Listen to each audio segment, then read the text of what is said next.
Hello' guys, এই জঘন্য third class এই হিন্দু ধৰ্মৰ এই দুইজন জঘন্য আৰু থাৰ্ড ক্লাছ জহৰা পয়দা কৰিছিল। এই দুজনক কৰিছিল জহৰা পয়দা। ইহঁত দুটা নিজৰ মন্দিৰৰ সন্মুখত যাই পেলাই গৰুৰ মাংস টুকুৰা পেলাই থৈ আহিছে। আহি কেনে উঙলি উঠাইছে আমাৰ মুছলিম ধৰ্মৰ মানুহখিনিক। সত্যত থাকিলে সদায় জয়, সত্যত থাকিলে সদায় জয়। সঁচা কথা কেতিয়াও চাপা নাথাকে, এদিন নহয় এদিন ওলাই আহিব। এতিয়া কি হ'ল, তহঁতৰে নিজৰ ধৰ্ম, নিজৰ পবিত্ৰ এখন ঠাই এটা মন্দিৰত তহঁতে যাই পেলাই গৰু মাংস টুকুৰা পেলাই থৈ দিছে, যেন আমাৰ মুছলিম ধৰ্মৰ জাতক কলংক দাগ লাগি যায়, ক'লা দাগ লাগি যায়। মুছলিম ধৰ্মখিনিক দাবোৱাৰ কাৰণে কিনো কৰিছা, কিনো কৰা নাই অসমখনত তহঁতে। লাষ্ট ফিনিচিঙত কি হ'ল, সত্যত থাকিলে সদায় জয়। ৰাখে আল্লাহ মাৰে কায়, মাৰে আল্লাহ ৰাখে কায়। গম পাইছেনে? তহঁতৰ দৰে থাৰ্ড ক্লাছ টাইপৰ আমাৰ মুছলিম মানুহখিনি নহয়। তহঁতৰ দৰে জঘন্য থাৰ্ড ক্লাছ মানুহখিনি আমাৰ মুছলমান মানুহখিনি নহয়। গম পাইছানে?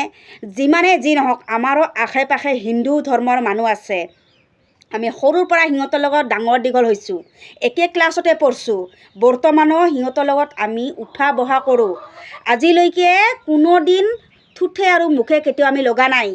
আমি যে ঘৰৰ কাষৰ হিন্দুবিলাক আছে যে সিহঁতে হিন্দু, আমি মুছলিম, কোনো ভেদাভেদ নাই আমাৰ ইয়াতে। আমি একে সমানে চলি আছোঁ। কিন্তু তহঁতৰ নিচিনা থাৰ্ড ক্লাছ হিন্দু ধৰ্মৰ মানুহখিনি, তহঁতৰ দৰে নিচিনা কৈছে, এই দুটা জঘন্য দুটাৰ কথা কৈছোঁ। তহঁতৰ নিচিনা থাৰ্ড ক্লাছ হিন্দু ধৰ্মৰ মানুহখিনিৰ নামত তহঁত দুজনে হৈছে কলংক। চব হিন্দু মানুহে একে নহয়, কিন্তু তহঁত নিচিনা থাৰ্ড ক্লাছ মানুহৰ কাৰণে হিন্দু ধৰ্মৰ মানুহখিনি মানে অপমান হ'ব লগা হৈছে। গম পাইছানে? দুজনে কৰিব দক, বাকী হিন্দু মানুহৰ জাতক ধৰি কেনে চবেই এতিয়া ভিডিঅ' বনাব, চবেই বেয়া বেয়াকৈ লেংগুৱেজ দি কথা ক'ব। আৰু এটা কথা কওঁ, যিমানে যি নহওক আমাৰ মুছলিম ধৰ্মৰ মানুহখিনি কিন্তু তেনেকুৱা নহয়, তেনেকুৱা নহয়। কিন্তু তহঁতে আমাৰ মুছলিম ধৰ্মৰ মানুহখিনিক যিখিনি কৰিলি, কিন্তু আমাৰ মুছলিম মানুহখিনিয়ে তহঁতৰ হিন্দু ধৰ্মৰ মানুহখিনিক এনেকুৱা কৰা নাই। গম পাইছানে? এতিয়া কি হ'ল, চোৰৰ বাচ্চা, এতিয়া কি হ'ল, যা এতিয়া ৰঙা ঘৰৰ আলহী হৈ থাক। মুছলমান মানুহক বদনাম কৰাৰ কাৰণে নিজৰ মন্দিৰত যাই কিনে গৰু মাংস পেলাবলৈ তহঁতে সাহস ক'ত পালি? চোৰৰ বাচ্চা, তহঁতে সাহস ক'ত পালি? কোন মায়েৰে পয়দা কৰিছে তহঁতক? কোন বাপেৰে পয়দা কৰিছে জহৰাগীতা চালা? কোন বাপেৰে?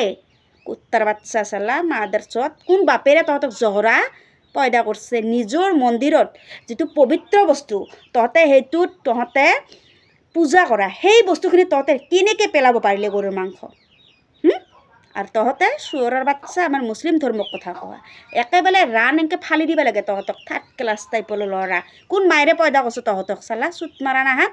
আজি তহঁতৰ কাৰণে হিন্দু ধৰ্মৰ মানুহখিনিকো বহু মানুহে বেয়া পোৱা হৈ গৈছে। আজি তহঁতৰ কাৰণে, নিজৰ জাতিটোৰ কাৰণে তহঁতে অলপো নাভাবা। গাইজ, হয়নে নহয়? কমেণ্ট কৰিব পাৰিলে মোৰ ভিডিঅ'টো শ্বেয়াৰ কৰি দিব। বুজি পাইছেনে? চালা অসভ্য।